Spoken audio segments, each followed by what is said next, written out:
Okay, hello. Today is 8th of January 2017. I'm a bit late with coming out online. I know that last Sunday I said I will come out around 8 o'clock, but unfortunately I got a bit delayed, just met some friends and just, a bit lost track of time a bit. And today I'm kind of trying to continue from the obviously last Sunday's conversation we had about this idea of integrating a minimum wage which should be integrating around the world, just trying to enforce it over around. As I spoke last, hopefully Polina is going to come around. She asked me to actually make some comments around the Russian economy and whether, how could this influence Russia or any other countries actually with a similar kind of situation. And when we talk about places like Russia or Ukraine, where I'm from, the regimes in there, despite what many people in the West might think, obviously they're not very much aware about what happens there, but the regimes in Russia, in Ukraine, still are there, are what you would call a kleptocracy, which is a regime which generally steals a lot of shit. And they try to base their economy on exporting as much as they can, sending it all out, getting as much money as they can, overtaking any business which is at least slightly successful, bleeding it dry, and then taking the cash and basically saving it, storing it quite often in the places like Switzerland or US or UK.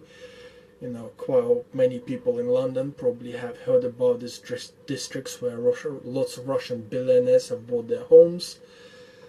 And obviously many people think, okay, if there is this big kleptocracy regime in Russia, in Ukraine, in a few other countries of Eastern Bloc, why would introducing a minimum wage by a bigger corporation actually influence those regimes? How can it change the life of people in the poorer countries like this? And obviously talking about Russia, talking about Ukraine, talking about, let's say, I don't know, Pakistan, Iran, India, where the regimes are less than honest, talking about few African nations which heavily rely on the natural resource sales, where the governments are, well, to be nice to them, are not exactly honest. Why would introducing minimum wage by a large corporation help people in those countries? Very simple. The large corporations, with the help of the governments of the countries they're based in, they have the power. They're probably some of the few people that have the power to actually fight the kleptocracy regime. They actually have the power to tell the countries, like to the president of Russia, that look, if you try to invade our territory, all we do is we're just going to move our production out of your country and that's it, you're done. So all the investments that you're looking to get that makes you look good in front of your people, all that is going to disappear. So they have that power, and they have the power of attorneys to fight those countries in the international courts. And obviously if they have the power to fight the countries in the international courts, they are capable of taking the money that's been stolen and saved by the regime, and the money has been saved in the Western banks, the big corporations. They have the power to obviously get the cash from the regime. And as they have this power to do it through the court, absolutely legally, they have the power to influence that change. But if they start paying a reasonable minimum wage, for example, let's say in Russia. Now, in Russia, there is a few factories which were opened by Ford, by Renault, by a few other international companies, car manufacturers, by a few other manufacturers like PepsiCo has, I think, a factory in Russia. I think Colgate has a factory in Russia. I'm not Procter and Gamble has something, they actually make in Russia. So overall, if these companies start paying their staff a reasonable minimum wage, I know it sounds strange, but overall, this would mean that the people are more feel themselves more confident, more comfortable. They see that the West, the working for the Western company allows them to feel more human. They can afford to maybe travel to Europe, or maybe do something which they couldn't do before. So once this starts happening, this obviously allows the countries to, these people to influence the internal political life. So let's say, for example, we have this situation where people in Russia right now, if you speak to many of them, they think that the result of their country's greatness is the fact that they bomb a living shit out of Syria. They're next to destroy. Okay, there's Janice Winda that's asking if I want to start. Could I start over again? Janice, we're talking right now about the Russia, about how the introducing the basic minimum wage could influence the situation in Russia and in other countries which have the regimes which are similar to Russia. And on the example of Russia, I'm saying that if the companies pay a minimum wage that would be enforced by European countries to allow those companies to trade in Europe or in US, introducing the general minimum wage, which would be internationally accepted as the single minimum wage, would allow the Russian people to feel themselves a bit more confident, a bit more relaxed, and it would allow them to not see the West as the enemy. Because if you talk to Russia, many people think that the greatness of the country depends on how much they can screw the West, not about how much money these people are making in those Western companies, because quite often they don't make that much, but by the fact that they are kind of bombing, like I said, the fact that they've bombed the living shit out of Aleppo, they see it as a great thing, as a show of greatness of Russia. Because many of those people don't have the opportunities to come over and actually meet the Europeans, because they don't make enough money. They make enough money to have at least reasonable life somewhere in the Russian little town, but they do not have the opportunity to go out and spend their time in Europe. They don't have those basic opportunities unless they want to come here as illegal immigrants just trying to make an extra buck, which obviously does not make for a great introduction for the Western culture. Then we, by introducing the basic minimum wage in the West that should be enforced for the bigger corporations to pay to their employees if they want to be trading in Europe or in US or in other developed countries, by introducing this minimum wage, we're just kind of influencing the change, but rather than the revolutionary change when the people already kind of lose everything and they've got nothing else to lose, rather than introducing the revolutionary change which sooner or later happens, we introducing an evolutionary change. So the change where some people become rich enough and they say, look, you know what, we don't want to hate anybody anymore. We want to work with them. We want to be able to, grow with these companies that are working in our area.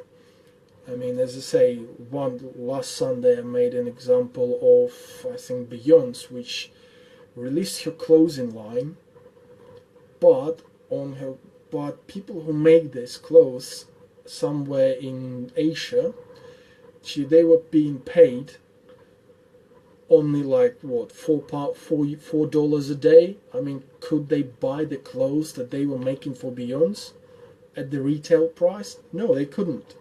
would they feel anything positive towards the West if the only thing they're being paid is just enough to survive? No. Does this make them, want to integrate within the West?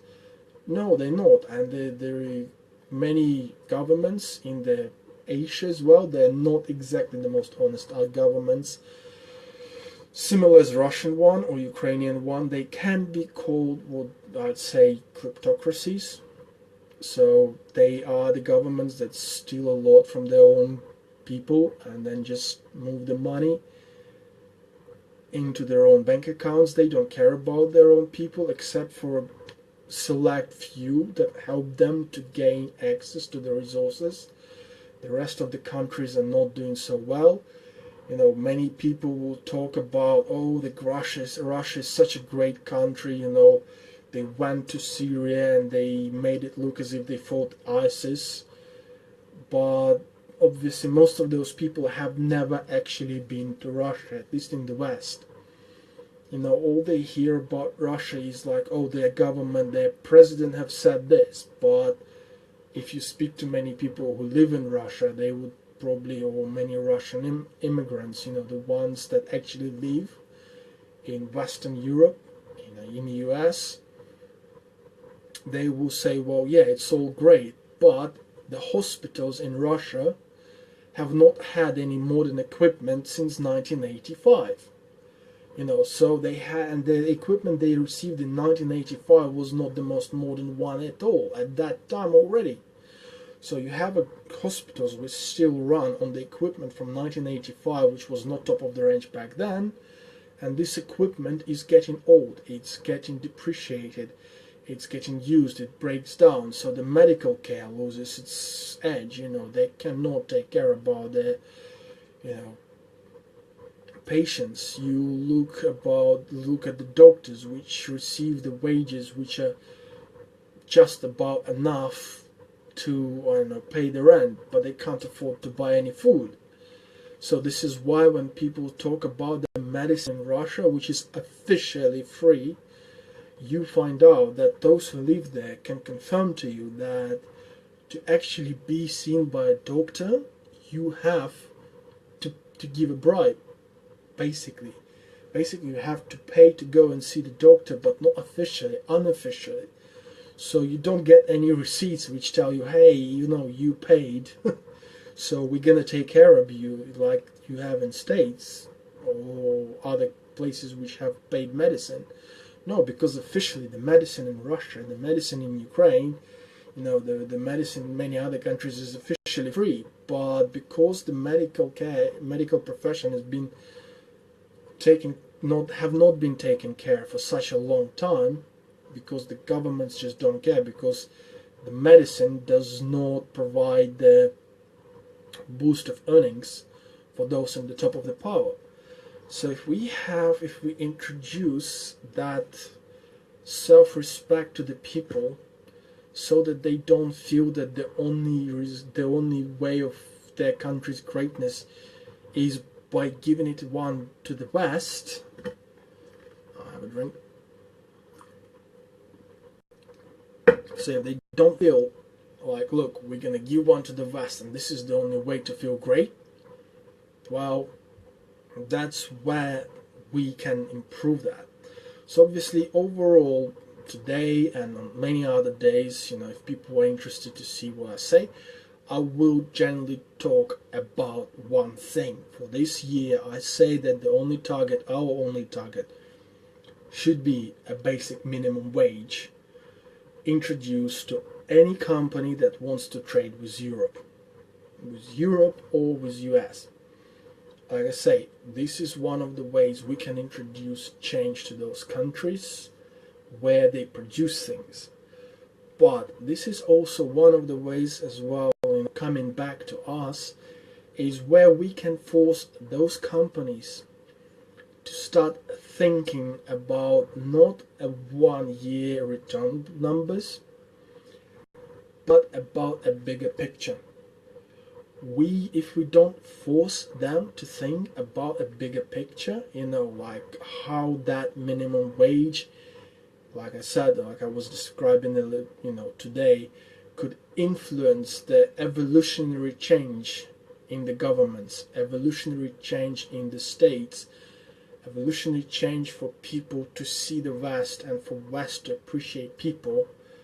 If we don't force them to think about the business as something bigger than just next quarter figures, then if we can force them to do that, then we can see it as a success.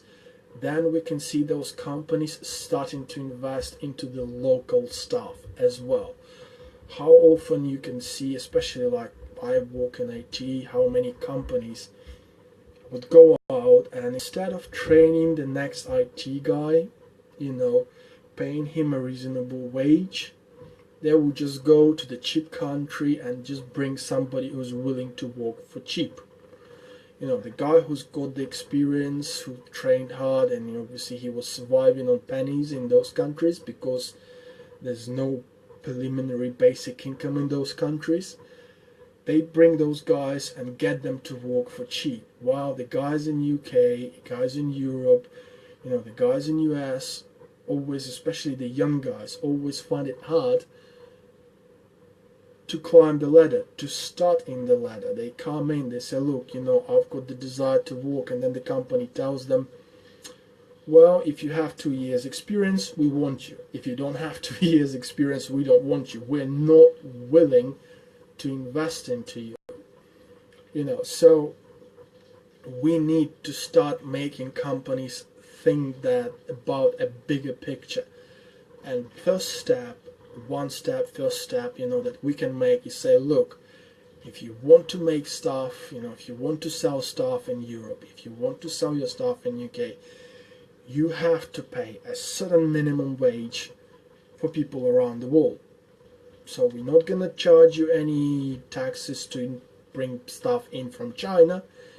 If you pay your stuff in China a minimum of, let's say, like I said, about €8 an hour. Once you do that, be our guest. Work for the future. And again, speaking about, seeing the bigger picture, like I said last week, a lot of stuff I take comes from the confirmation by a guy called Henry Ford. Again, many people would have heard about him. And, he was building his company as something that would grow and become a big thing. Anyway, but recently, I've actually came across one very interesting speaker on the internet. And the guy is called Simon Sinek. I believe he's an American, but obviously by the sound of his last name was, kind of Eastern European-ish origin. And this guy is a promotional speaker who speaks about leadership, who speaks about things like this. And I came across his talk, Understanding the Game We're Playing. And again, I'm just saying, like, look guys, this is what I'm saying, but don't just listen to me.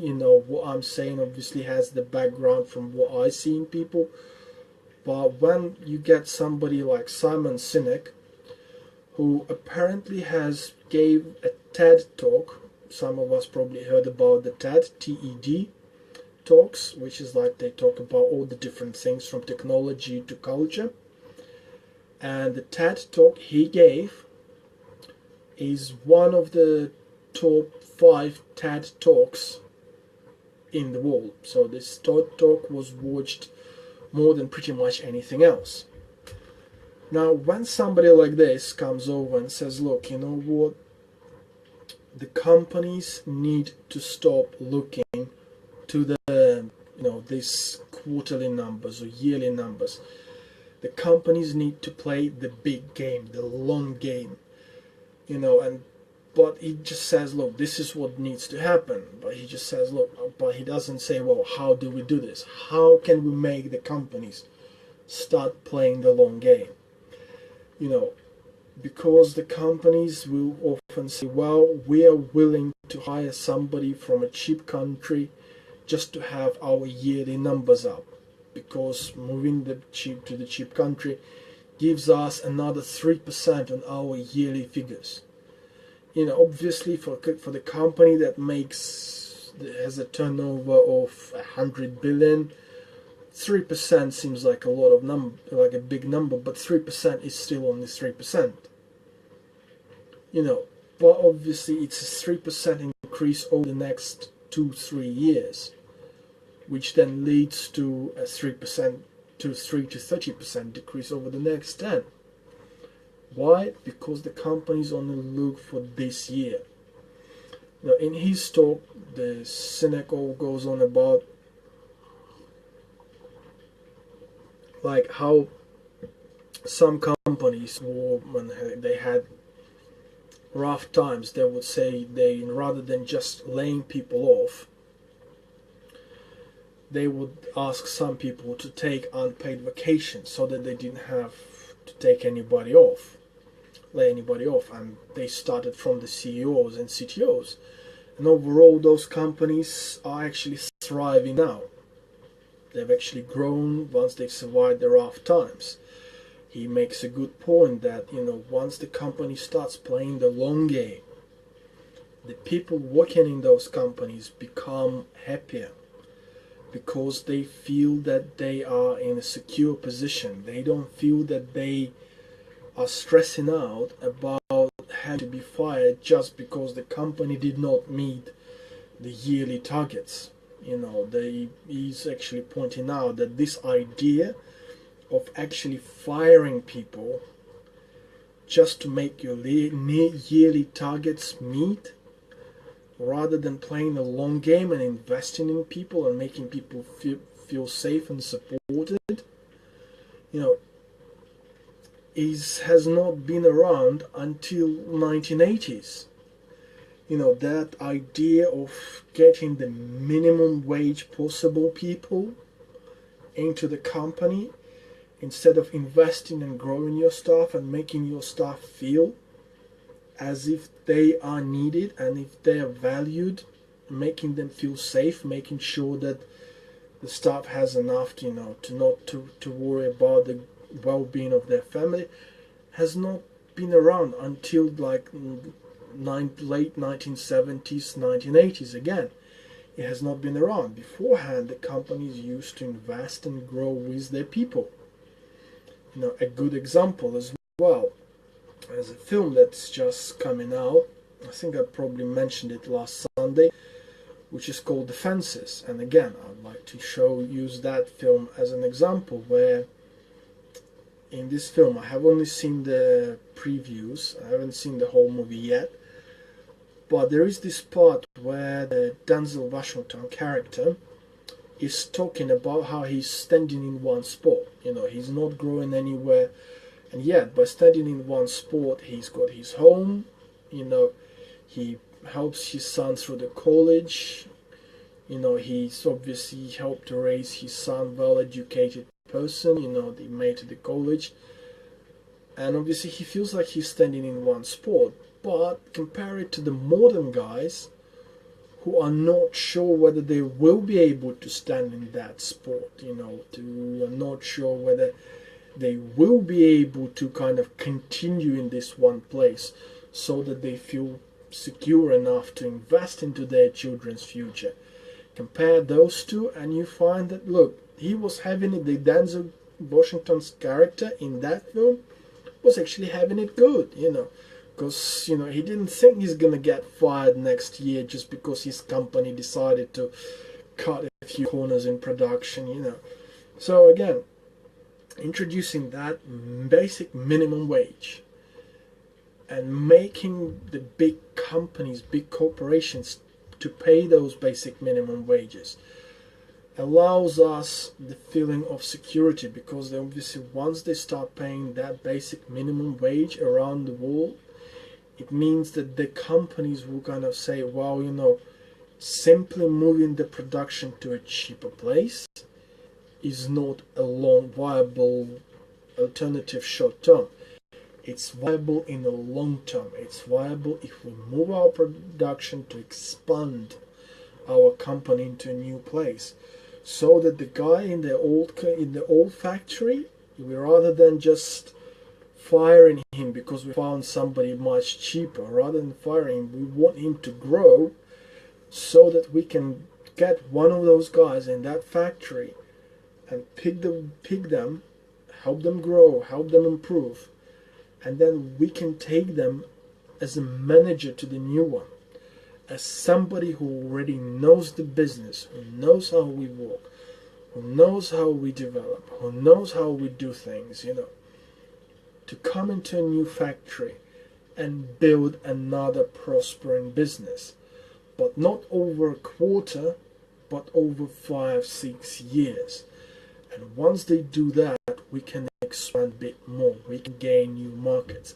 And by moving over, not only are we letting the staff grow all over the place, not only our staff is feeling safe, so they are more encouraged to give back to their own communities. So they can, instead of just sitting on the money, if they feel safe, they will be happy to go out and spend this money a bit, Go spend the money in the restaurant, I don't know, treat your wife to a nice new dress, which has probably been made in a local factory. Maybe not, we don't know. But they'll be more encouraged to grow the local economy, to invest into local economy, to be part of that economy. Some of these guys will probably come to the factory and they will learn from the company and they will be able to start their own business. And this will help economy to grow. It will give new jobs. It will give new culture. One of the good points which Simon Sinek does is lately in the last 30 years or so, we seem to be overly preoccupied to be the number one, we're gonna beat this guy, especially as a businesses. Personal competition sometimes happens. When I do a video like this, I do hope that many people are gonna watch it. But again, I'm not doing this video just so that many people could watch it. I'm doing this video so that people could watch it 5 years later. So that I could watch it 5 years later and see what have changed for me and whether I've changed my points of view or not. But many companies, they seem to be preoccupied to be the number one. That's what he's pointing out. And yet what the companies should be doing is to be preoccupied with their own development. He points out that when the companies go on and research their competition to be the number one, it's not the known competition that wipes them out. He gives a great example, which is right up my industry, right up my area of expertise, which is there used to be a company which used to be called MySpace. Now, it was an equivalent to Facebook, only they came out way before Facebook. And they were researching themselves, they were researching all of their competition at the time when nobody ever heard of Facebook. Half a year later, Facebook wiped most of them out. Right? So they guys were, researching these big competing companies which got big investment, and nobody knew Facebook existed. Nobody even heard of them. They've never even appeared on anybody's radar. A few months later, Facebook is the big name which have took over quite a bit of the world. MySpace, now most of the people never hear about. Ask anybody under the age of 30 what's MySpace, they'll probably blank out and say, well, MySpace is MySpace. It's my living room, or my bed, or my pillow, or my blanket. It's anything but a website similar to Facebook. It's anything but, the network for people to meet up with or to keep track of friends. That's what people will generally say. So now these days, most of the people don't know MySpace. Most of the companies are so preoccupied with being number one that they forget the long game. And one of the ways to force the long game onto the companies, from my point of view, is to say to the companies, guys, you cannot just buy the cheap labor. You cannot just go to the market and then buy another slave for your business numbers. You have to go somewhere and you have to build. You have to build up the communities. You have to build up the relationship. You have to invest into your future profits. You cannot go and I don't know, banks getting continuous quantitative easing. It doesn't happen. You're not banks. Most of the companies, they don't have the influence of the government that banks do. And even in some countries there's no quantitative easing. In some countries the bankers were actually put in jail. So you have to invest into the future. And again, who should be interested in that investment? Talking about the banks should be some of the first people jumping on this, because if the companies share their profits, if they introduce that basic minimum wage, again, let's talk about Russia. What it does, it creates more customers for the banks that are willing to give banks their money.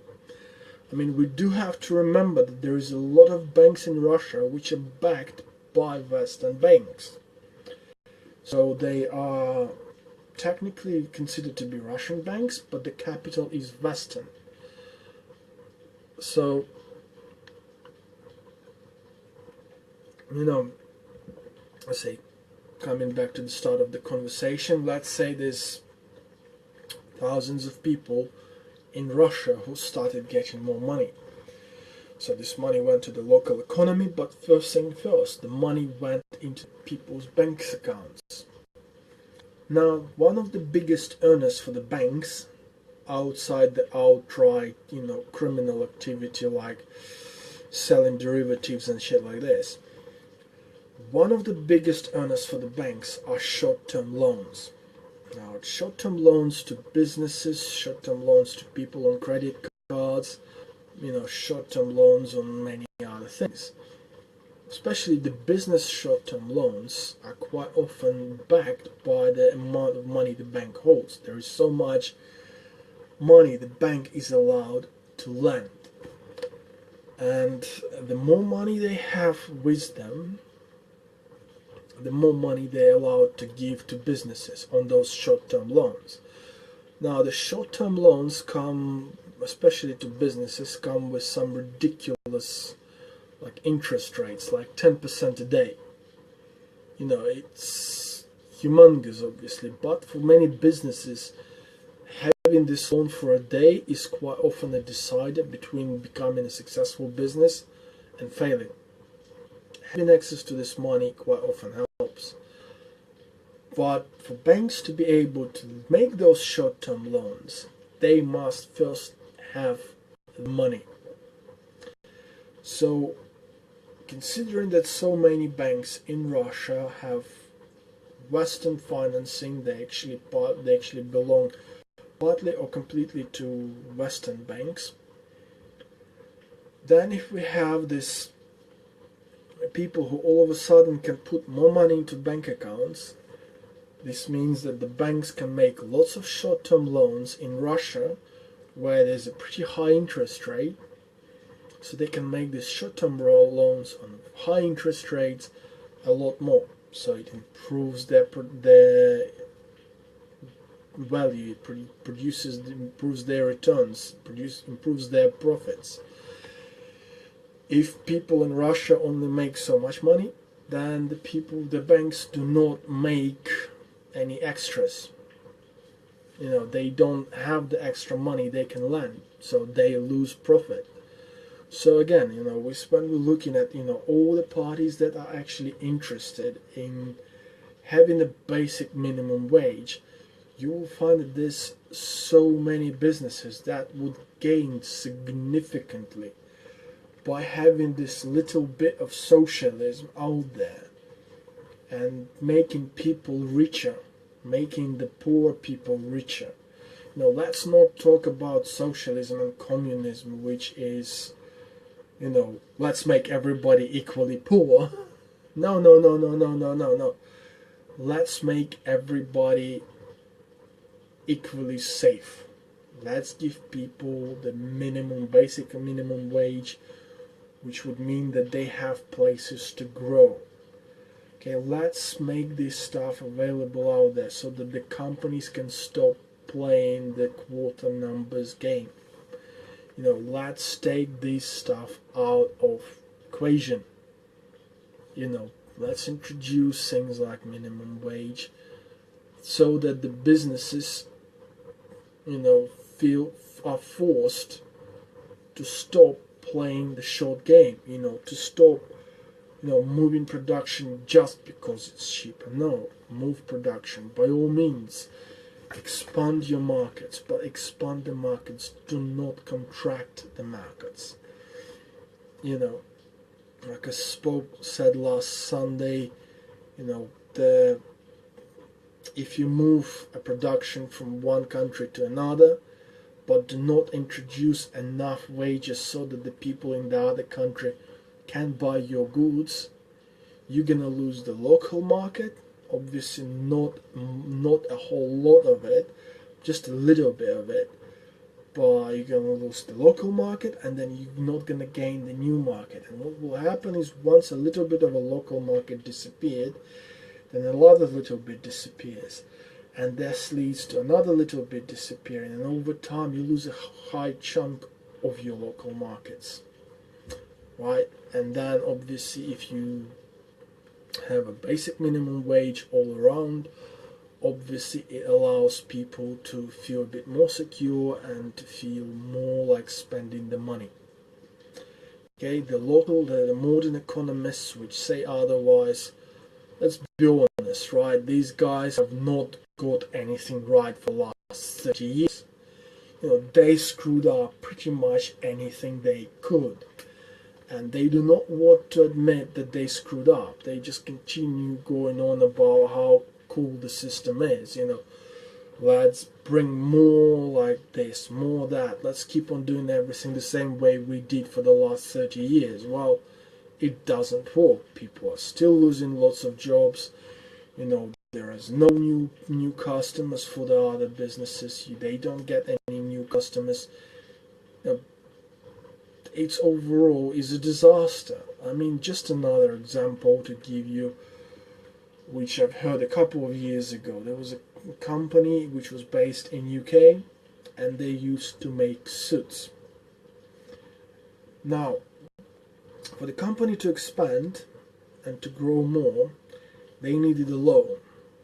But the banks, the economists, so to say, those nice, bright people have said to the company that no, you're not getting any new loans for new equipment because your labor costs are too high. So, the company, I don't remember their name off the top of my head, but the company has actually moved their suit production into China.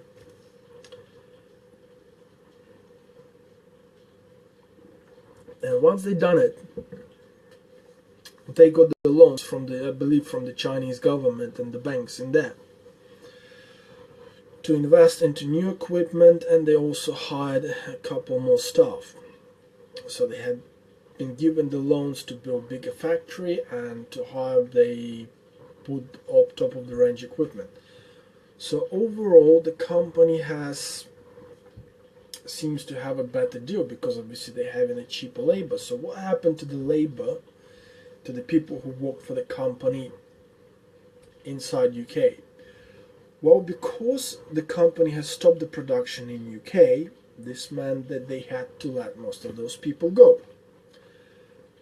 But there is a little but. Because a lot of stuff was being produced in China, the company had to establish a logistics department, which had hired, at least as far as I remember, around a third of the staff they had in the factory originally. So, between looking at the cost of labor, the cost of delivering the suits, the cost of local logistics, including the local labor, we can see that the profit margins have been probably negligible. The only difference is because they were given this loan to improve and increase their production, they had bigger profits by being able to produce more suits. Have the suits become cheaper? Nope. They still sold them at the same price. It's just they could make more of them, so people would be able to buy them more. Right? So would they be done better if they got the loan from the local banks, from the local economists, to invest into the local infrastructure, to a local project which would allow them to expand their production, hire more people on the sport, and then obviously use that money to share it between the local area? That would be probably a good solution. But obviously we have the great economists of the 20th century, and they basically screwed it up. They didn't give this company to grow. They persuaded the owners that yes, you have to move somewhere with a cheap labor. Overall, they've destroyed the local markets. Overall, they've obviously done a bit better for themselves. So we can see that the top 1% of the company did a bit better. But how about the rest of the people? Well, about another 30%, about a third of those people got another job with the same company, working in the the logistics department. But the rest are a lost cause. They're lost souls. They cannot. They obviously had to find a job. Obviously, not something which was paying as much. So the company overall has destroyed the local market. And obviously the company which produces reasonably expensive suits would probably say, oh yes, but those people would never buy our suits, so we haven't lost any customers, we don't really mind. But have they? Well, let's take a look at this. They had a few hundred people working for them, and those people were going shopping in the restaurants, going to the pubs, doing all the other things. Now, I'm sure that at some point of time, at least a couple of those people did buy the suits they make. So we can agree to that. So now they can't do this. But what else did they do? Well, they went out and they spent money. And the money went to the pub owners. The money went to the restaurant owners. The money went to the car salesman. The money went to somebody else. And all that money meant that some of those people had the cash flow based on the employees of the company to actually go out and buy this company's suit, and they probably did. So the company has reduced their own market because it's a small niche product. It was easier for them, to just sell the products to some other rich people. But the problem is there's more and more companies that sell shit only to rich people. All the lots of stuff that comes out, and you think like, look, these are these prices or these telephone numbers. They come in and they only aim the top 10%. Even if there is somebody in the middle class goes, oh, we can't afford this stuff. Because with the cheap labor that these companies get, they still sell their products at overpriced. So overpriced, it's incredible, Something which has the labor cost of, 1% of the actual sale price, the rest of it, the actual production cost, the rest of it goes into advertising it to the richest, putting it to the shops which sell the stuff only to the richest rather than hitting the mass market, and the mass market losing the money. Obviously overall they're not gaining anything. They lose the money, but they can't buy lots of stuff. But what more companies also find is that the top 10% market is also limited. And the more and more companies going into this top 10% market, the harder it becomes to survive for the companies. So their margin starts to fall. So they have to find new ways. That's why so many companies have been so happy about a weaker pound, because they say, oh no, now we can sell to more people in Europe. It's like, well, okay, but those people are still a limited market. If there's no other markets for people to use, then they obviously, they're going to be limited in the places they can sell. So, again, but this means that everybody around us is not confident in themselves. They're not confident in their future. They're not confident in the way where they're gonna stand in a year, in 2 years. They're not confident in their jobs. They're not out there to help their colleagues. They're not out there to make their companies bigger and richer.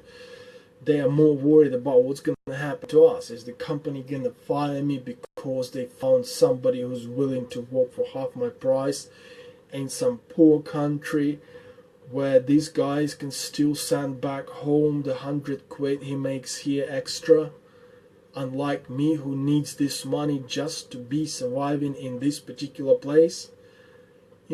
That's what we're talking about. This is why I'm saying the minimum wage, which is be forced onto the companies that want to trade in UK, is a solution to far too many problems.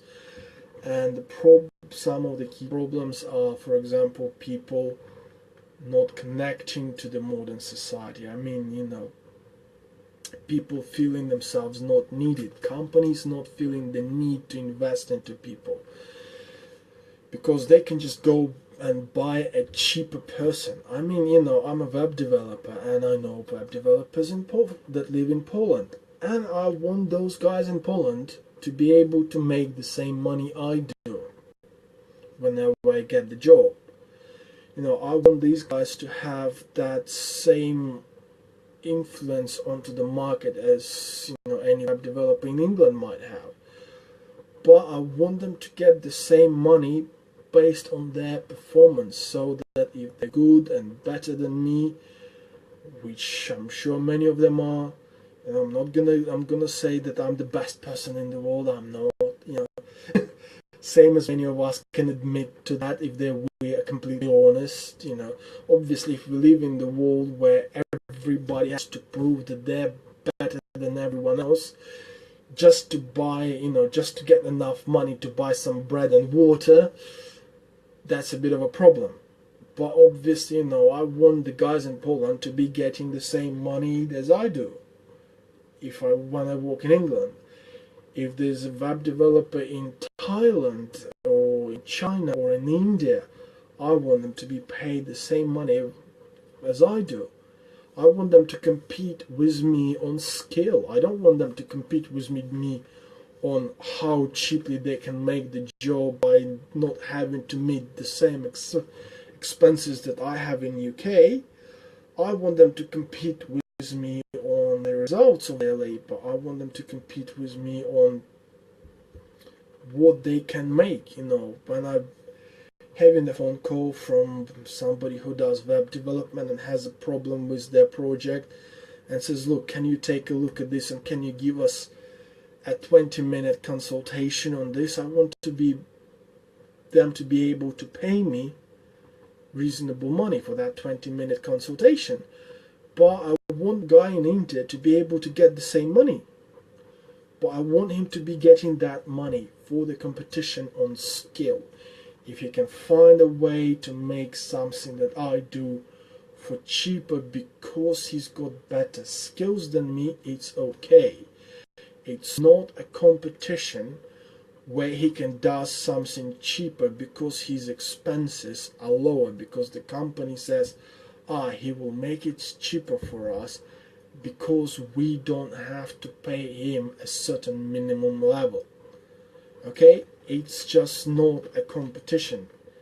Nobody in US, no blue collar worker, no white collar worker can compete with somebody, with any blue collar worker or white collar worker in China or in India, if the guy in China is getting 1/10 of the wage of the guy in America or in UK or in Germany or in France or whichever other countries we can think about, this is not a fair competition. This is not a capitalism where we say, look, the better guy wins. This is the capitalism where we say a cheaper guy wins. He's not cheaper because he's doing something better. He's cheaper because he's just cheaper. Because the company can pay him 1/10 of people's wage, and obviously still get a reasonably similar result. Quite often actually much worse result because of the difference in language difference in culture, timeline difference, a lot of other difference. The many projects that come out of China are not as good in some areas as the ones where you have a developers right on your doorstep. Many products that come from China is quite often not as good because you cannot control the quality as much as you would be able to control it should the production be on your doorstep. Or the time it took to travel obviously takes its toll on many products. Quite often many companies cannot release new products into the market because they have to make it in huge numbers in China just to say, yes, this product is worth our while. It's worth our while to produce it. It's worth our while to release it. So we quite often in Europe are not getting the best possible product, and it's not because the best possible product is so much more expensive, but it's because the production of the product is based on the price of labor, not even price but the cost. And this means that to make this product viable for the company to produce, this company has to make millions of those things just to make it worthwhile to ship them to Europe. And then once we ship them to Europe, then obviously we might be able to get something. When we have something like this is not a competition of quality. This is a competition of, who's the poorest, who's the first to the bottom. It's not competition to the top, it's competition to the bottom. Let's say that, look, this is the bottom that we allow people to reach. This is the bottom line at which people compete. Why? Let's tailor this to the international companies, international corporations. Let's talk about this. Let's talk about the fact that this is a business, and the business is a long game. It's not a game of quarters. It's not a game of yearly numbers. It's a game of investing into people. It's a game of investing into the future of your company by 10 years ahead, by 15 years ahead. The guy you hire from university this year is the guy you will probably be getting profits from in the next 10, 15 years. That's obviously under the condition that you are investing into this guy. If this guy is happy in the job, if he's not worried about that he was gonna he's gonna have to be fired in the next 2 years because the company has not got their financial targets right. The company that invests into people is not the company that looks for the cheapest labor ever. I mean, Henry Ford has proved it. The Ford company, which worked, I understand, loosely based on the same principles that Henry Ford has instilled into the company when he was building it, is the only old car manufacturer, the only big car manufacturer that has existed for so long and which has never claimed bankruptcy. If Ford can do this, if these are the guys that can do this, then we could probably learn from them. So what I'm saying is backed up not just by my personal opinion. The things I'm saying here is the things which I've learned over time of my life are being backed up by other people, but people who are much smarter than me, who are much more capable than me, People who have proved themselves over and over and over again. You know, the companies, once the companies don't have to compete on getting the cheapest wage, the companies can start investing into their own stuff. Okay, for example, let's look at the countries where most of the companies are producing their stuff themselves within those countries. Let's look at Finland, let's look at Germany, let's look at Norway, which is pretty much the same as Finland. I know that in one of those countries they are already testing a 6-hour working day. Why? Because they say, look, we looked at the 8-hour day, it's not working. We want our staff to be happier because we want our staff to be more productive and to be more looking forward towards the future. All that is based on the fact that the companies are investing into their staff and they want to get the biggest return from their investment over the future years. They don't want to get the best return you can give them tomorrow. They want you to be able to give you the best return over the future 2 or 3 years at least. And this only gets when the company kind of says, look, we don't race to the bottom, we race to the top. And we don't race to the top to be the first. We race to the top of our own development. We're not competing with the guy across the road. We're competing with ourselves. We're developing new products, not because the guy across the road does something new. We're competing new products because we want our staff to do something better. We want to give our staff a purpose. We want to give them something which they can produce and resolve and improve and grow with it. But as long as we're racing towards the bottom, this is impossible. I say, take a look at countries that are racing to the top and take a look at the companies that are racing to the top. Again, I'm going to use an example which was produced by Simon Sinek. It was apparently went to Microsoft, which has been always talking about beating Apple, but never producing anything except operating system, but all failing in producing like MP3 players and things like this. And then Apple, who always talks about what can they do to develop themselves, to develop the services they can provide to their customers. They don't care about competing with Microsoft, apparently. Say his words, not mine.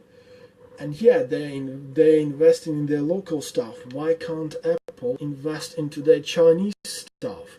Why is it that they're only interested in this kind of local economy? Why don't they want to expand their economy to the other countries? To make more customs for themselves, to make the stuff in China or in India, wherever else they have production, grow. If they, this is what I would like to ask them, to be honest. But we can still see the success that Apple had over the years because they were not competing someone on being the number one. They were producing things which they thought people are gonna use, which they thought are gonna solve people's problems. But to do that, you have to have a long game. You can't do this on just to be able to save your yearly forecast. No, it doesn't work like this. You have to have a long game. And to have a long game, you have to stop the race to the bottom. You have to say to the companies, look guys, we're all for the competition. We're all for businesses growing. But you have to say to them, look guys, there is a bottom line crossing which is just not viable. And for any other time, I say for this, at least this year, I would say, until people actually start listening to that and actually hopefully start telling to their friends and to their politicians as well, more than anything else, tell this to your politicians, that look guys, we need some bottom line to be drawn for all the companies that want to trade in Europe. We want these companies to be creating new markets for us to sell to. We want these companies to go to pay that particular minimum wage that would involve people around the world, making them be able to buy the goods that we produce in our country. So we say to Apple or to any company, yes, come trade here, come trade anywhere else. Trade here from Europe or bring anybody from Europe, as long as you pay to people in Europe and in China and everywhere else the same basic minimum wage. We should be all up for the freedom of movement of people, especially for the companies, as long as the minimum wage is vaguely similar, so that we don't bring people just because they will be happy to allow us to race to the bottom. Okay, that's what we should be saying. We should be saying, look, we take care. We want to be taken care about by you, but we understand that to take care about us, each politician must choose to take care about the people in another country. They must choose to say to the big business, look guys, you know what? Unless you start taking care about people, unless you start investing into the people around the world, unless you start investing into annihilating poverty, unless you start making sure that there is no race to the bottom between a British citizen, an American, a Canadian, or Mexican, or Portuguese, or New Zealander, or Chinese, or Indian, or Argentinian, as long as there is no race to the bottom in your company, as long as everybody gets similarly the same wage, we want you to compete. But the competition should be not on the race to the bottom. It shouldn't be on the terms of we getting this guy because he's willing to work for less. No, it should be on the basis of we do want to get this guy because at this point of time we don't have anybody with his skills, and we're gonna pay this guy the same money as an American guy or UK guy or French guy or any other guy would get if he was getting this job when he came to work for us. That's what we should be moving forward to. I know for many people it seems like this kind of idea seems like a bit strange, but this is the way you got to do it. If you want to take care about your kids' future, about your future, about your growth in the future, about your company investing into you, well, you have to tell to your company that you cannot do this unless there's a minimum wage being paid around people, so that you don't race us against each other to the bottom. So you have a chance to check to see which of these guys is going to be first to hit the bottom one, to agree to work for a lower wage. The guy from China who can survive on, 5 quid a day, or a guy from UK who needs 20 quid a day to survive, It's an obvious win for the Chinese guy. I would like the Chinese guy to be making the same money I do in here, but obviously I want him to be getting this money and wages based on his skill, not on his cost. That's my view of this.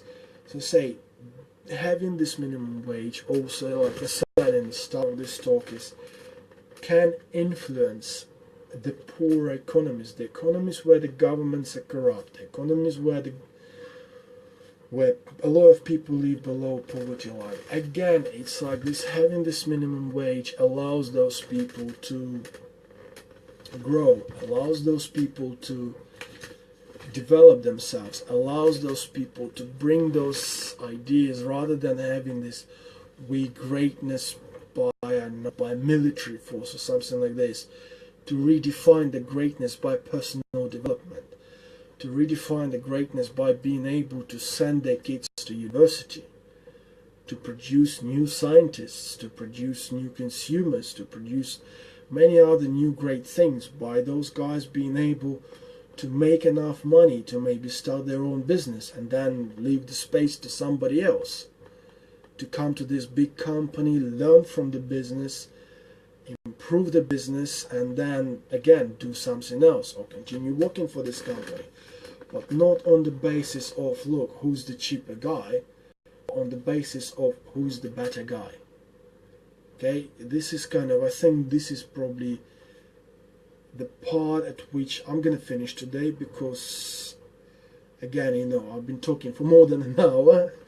I'm not too used to doing lots of this stuff, and obviously not probably the most entertaining one, but again, overall my advice to be is just, look, check out Henry Ford's book, see what he says, start listening to people who, obviously, like I say, this week I've discovered Simon Sinek. If I find somebody else by next Sunday, I will obviously mention them as well. Again, there are plenty of people who are saying very similar things out there, but they are, unlike most of the ideas that come from the left, I don't want people just to give shit for free. I don't believe in that. I believe in that, most of us, 99.9% of people around the world, they want to be able to make their living. They want to earn their wages. They want to earn their standing. It seems to me that it's mostly universal kind of truth. I mean, yes, there is still around percent of people who probably just want to sit around, do nothing and get paid. But there's not that many of them. Many of the youngsters, they want to feel that confidence in their growth, in that investment. And to do that, we have to stop the race to the bottom. We have to say, look, this is the limits, this is the border, and then walk from there. Okay, so again, for tonight, I'm gonna finish. I hope you guys enjoyed it. I hope that people who watch it later gonna enjoy it. Not too many questions today, but I will come out next Sunday. I will go live and we'll talk about, I say, generally similar things, but I think next Sunday the topic of the program is going to be about socialism / communism and capitalism. And the general idea is, what I'm going to be talking about is socialism and capitalism. One cannot live without each other. Again, the basic subject is going to be the same, but in this aspect of social versus capitalism, where they worked, whether they didn't. Okay, so goodbye for tonight. I hope everybody has fun. I hope people enjoy the video, and I'll come back next Sunday, and unlike today, I will do my best to come back and come out at exactly 8 o'clock next Sunday. Thank you very much. Bye.